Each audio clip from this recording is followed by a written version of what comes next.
आज सकाळ सकाळ शेतामध्ये जाऊन ह्या सर्व वनस्पती मी घेऊन आलेली आहे. ही आहे निरगुंडी, अर्कपत्र, एरंडपत्र. एरंडाचं फळ पण तुम्हाला मी दाखवते.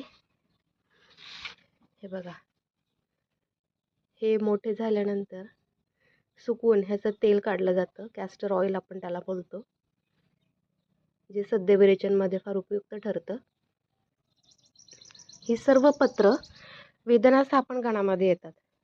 तुमचे काही रुमॅटॉइड रिलेटेड जे काही प्रॉब्लेम्स आहेत, बॅक पेन, नी जॉईंट पेन किंवा ऑल ओव्हर बॉडीमध्ये जॉईंट पेनमध्ये हे सर्व खूप उपयुक्त ठरतं.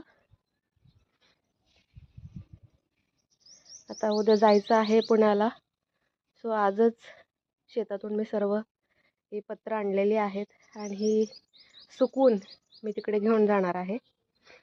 पंचकर्मामध्ये फार उपयुक्त ठरतात.